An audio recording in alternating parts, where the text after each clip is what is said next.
Welcome to Chandni இல்லம். இன்றைக்கி என்ன வீடியோ பார்க்க போகிறோன்னு பார்த்தீங்கன்னா, kids study table unboxing video தாங்க பார்க்க போகிறோம். வீடியோக்குள்ளே போகிறதுக்கு முன்னாடி இப்போ தான் நீங்கள் என் சேனலை ஃபஸ்ட் டைம் பார்க்குறீங்கன்னா, வீடியோ கீழே இருக்க ரெட் கலர் சப்ஸ்கிரைப் பட்டனை கிளிக் பண்ணி சப்ஸ்கிரைப் பண்ணிக்கோங்க. அப்படியே பக்கத்தில் இருக்க பெல் ஐக்கானே கிளிக் பண்ணி ஆல் என்ற ஆப்ஷன் கொடுத்துக்கோங்க. அப்போ தான் நான் நெக்ஸ்ட் போகிற வீடியோ நோட்டிஃபிகேஷனாக வரும். இப்போ வாங்க வீடியோக்குள்ளே போகலாம். இந்த ஸ்டடி டேபிள் வந்து பார்த்திங்கன்னா, நான் மீஷோவில் தாங்க ஆர்டர் பண்ணியிருந்தேன். நம்மளுக்கு நல்ல சேஃபாக அதேமாதிரி பாக்ஸில் பேக் பண்ணி நம்மளுக்கு டெலிவரி பண்ணியிருக்காங்க. இப்போ நம்ம அன்பாக்சிங் பண்ணி பார்க்கலாம் வாங்க.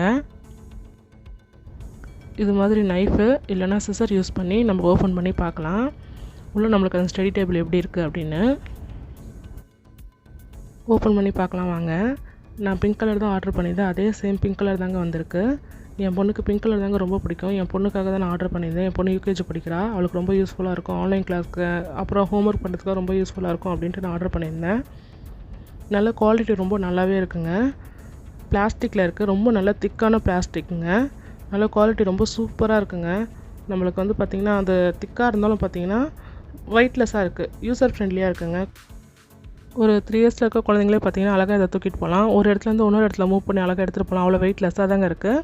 ஆனால் திக்னஸ் வந்து பார்த்திங்கன்னா நல்ல திக்காகவே நல்ல குவாலிட்டியான பிளாஸ்டிக்கில் கொடுத்துருக்காங்க. நம்ம எழுதுக்குள்ளேயும் யூஸ் பண்ணக்குள்ளேயும் பார்த்திங்கன்னா எங்கேயும் மூவ் ஆகாது. நல்ல க்ரிப்பாகவே இருக்குங்க. ரைட் ஹேண்ட் சைடில் லெஃப்ட் ஹேண்ட் சைட்லாம் பார்த்திங்கன்னா நம்ம நோட் வச்சுக்கலாம், புக் வச்சுக்கலாம், அப்புறம் பென்சில் பாக்ஸ் வச்சுக்கிறதுக்கு, அப்புறம் ஸ்கெட்ச் வச்சுக்கலாம், பென் வச்சுக்கலாம், நோட் புக்ஸ்லாம் வச்சுக்கலாம். அதுக்கெலாம் வந்து பார்த்திங்கன்னா நம்மளுக்கு அழகாக கேப் கொடுத்துருக்காங்க. நல்லா சூப்பராக இருக்குன்னு சொல்லலாங்க. இதோட குவாலிட்டி எல்லாமே சூப்பராக இருக்குது. பெரியவங்க கூட இதை தாராளமாக யூஸ் பண்ணலாங்க. அந்த அளவுக்கு குவாலிட்டி நல்லாயிருக்கு. நம்ம இந்த ஸ்டடி டேபிள் மேலே லேப்டாப் வச்சு கூட யூஸ் பண்ணிக்கலாங்க. ஒர்க் ஃப்ரம் ஹோமில் இருக்கவங்க கூட பார்த்திங்கன்னா பெட் மேலே வச்சு லேப்டாப் வச்சு நம்ம ஒர்க் பண்ணிக்கலாம். ரொம்ப சூப்பராக இருக்குது. கீழே வந்து பார்த்திங்கன்னா இப்படி தாங்க இருக்குது. இந்த கீழே இருக்க கேப்பில் வந்து பார்த்திங்கன்னா நம்ம கால் நீட்டி யூஸ் பண்ணிக்கணும். இந்த குவாலிட்டி வந்து பார்த்திங்கன்னா ரொம்ப சூப்பராக இருக்குங்க. நம்ம குவாலிட்டியில் எந்த குறையும் சொல்ல முடியாது. அவ்வளோ அருமையாக இருக்குது. நம்ம திருப்பி பார்க்கும்போது பார்த்திங்கன்னா இப்படி தான் இருக்கும். நம்மளுக்கு ரொம்ப சூப்பராக நல்ல க்ரிப்பாக இருக்குங்க. நான் நோட் புக்கு பென்சில் பாக்ஸில் வச்சு காமிக்கிறேங்க. பாருங்கள் எப்படி இருக்குன்னு.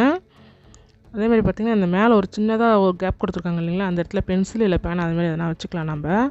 இப்போ பார்த்திங்கன்னா எல்லாமே வச்சு ஆர்கனைஸ் பண்ணிட்டேன். Note book, sketch, pencil box எல்லாமே வச்சு ஆர்கனைஸ் பண்ணிட்டேன். இந்த சைடு பார்த்திங்கன்னா ஸ்கெட்ச் வச்சுருக்கேன். அப்புறம் பார்த்திங்கன்னா நோட் வச்சுருக்கேன். அது எல்லாமே இன்னும் 2-3 நோட் வைக்கிறதுக்கு தாராளமாகவே இருக்க இடம். இந்த சைடு பார்த்திங்கன்னா ஒரு 5-6 புக்கிட்ட வச்சுருக்கேங்க. அந்த புக்கு வைக்க போக இன்னும் 2 புக்கு வைக்கிற அளவுக்கு இடம் இருக்குங்க. அப்புறம் பென்சில் பாக்ஸ் வச்சுருக்கேன். அப்புறம் பார்த்திங்கன்னா A4 ஷீட் வச்சுருக்கேன். அப்புறம் அந்த கேப்பில் பார்த்திங்கன்னா பென்சில் வச்சுருக்கேங்க. நம்ம அழகாக எடுத்துக்கலாம். எடுத்துகிட்டு எழுதிட்டு திரும்ப அதே இடத்துல அழகாக வச்சிடலாங்க. பாருங்கள். நெக்ஸ்ட்டு என் பொண்ணு யூஸ் பண்ணும்போது எப்படி இருக்குன்னு காமிக்கிறேன் பாருங்கள். இப்போ வந்து பார்த்திங்கன்னா என் பொண்ணு வந்து பார்த்திங்கன்னா ஸ்டடி டேபிள் வச்சு எழுதிட்டுருக்காங்க. ரொம்ப ஹாப்பியாக ஃபீல் பண்ணுறாங்க. இந்த ஸ்டடி டேபிள் நான் அவங்களுக்கு வாங்கி கொடுத்ததுனால, அவங்களுக்கு பிடிச்ச பிங்க் கலர்லேயே நான் வாங்கி கொடுத்துருக்கேன் அப்படின்றதுனால ரொம்ப ஹாப்பியாக ஃபீல் பண்ணுறாங்க. இது வந்து டிஃப்ரெண்ட் கலர்லேயும் கிடைக்குதுங்க. ப்ளூ கலர், எல்லோ கலர், அப்புறம் எந்த கலர் எல்லா கலர்லேயும் கிடைக்குது. மோஸ்ட் ஒரு 4 or 5 கலர்ஸில் கிடைக்குதுங்க. அதுமாதிரி பார்த்தா இதுக்கு இந்த ஸ்டடி டேபிள் வாங்குறதுக்கு முன்னாடிலாம் நான் எழுதுன்னு சொன்னாலே கொஞ்ச நேரம் தான் எழுதுவாங்க, கை வலிக்குது அப்படின்றவாங்க. இந்த ஸ்டடி டேபிள் வாங்கி கொடுத்ததுக்கப்புறம் அவங்களே எடுத்துகிட்டு வந்துச்சு நான் எழுதுகிறேன், நான் படிக்கிறேன் அப்படின்னு சொல்லிட்டு ரொம்ப இன்ட்ரெஸ்ட்டாக இருக்காங்க. ஏன்னா இந்த ஸ்டடி டேபிள் மேலே 2 கையும் இருக்கிறதுனால பார்த்திங்கன்னா கை வலிலாம் வராது குழந்தைங்களுக்கு. ரொம்ப இன்ட்ரெஸ்ட்டாக எழுத படிக்க ஆரம்பிச்சிருவாங்க. அவ்வளோதாங்க. இந்த வீடியோ உங்களுக்கு பிடிச்சிருந்தால் மறக்காமல் சாந்தினி இல்லம் சேனலை சப்ஸ்கிரைப் பண்ணிக்கோங்க. லைக் பண்ணுங்கள், ஷேர் பண்ணுங்கள், கமெண்ட் பண்ணுங்கள். தேங்க்யூ ஃபார் வாட்சிங்.